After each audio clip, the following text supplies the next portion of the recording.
मित्रों, एक गरीब पति पत्नी बालोग उनकर पत्नी कहतारी हमरा के गहना बनवा दी। पति उनका के कैसहू गहना बनवा के ले आवतड़न।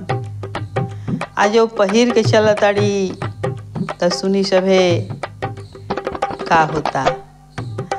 राह चलीला टोकेला सोनार सैया जी, राह चलीला टोकेला सोनार सैया जी, काहे नथिया गढ़वल उधार सैया जी, काहे नथिया गढ़वल उधार सैया जी। राह चलीला टोकेला सोनार सैया जी, काहे नथिया गढ़वल उधार सैया जी, काहे नथिया गढ़वल उधार सैया जी। चली धके रहिया चाहे चली धके गली, कहेला कि हेने आव सुन कली।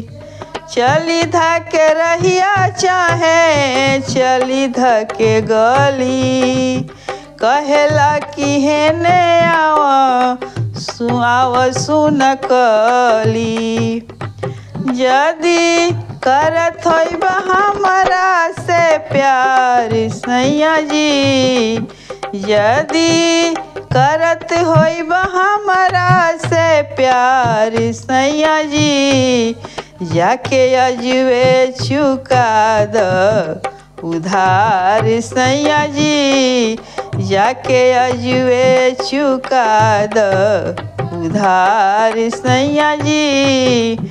सजी संवर जब पेन्हिला गहनवा, सजी संवर जब पेन्हिला गहनवा, पड़ी जाला फीका जब देला वो रहनवा।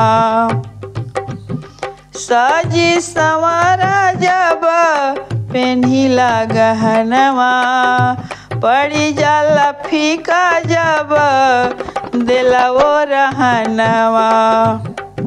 मुश्किल गईल मुश्किल भइला बा बाजार राजा जी, गईल मुश्किल भइला बा बाजार राजा जी, काहे नथिया गढ़वल उधार सैया जी, काहे नथिया गढ़वल उधार सैया जी।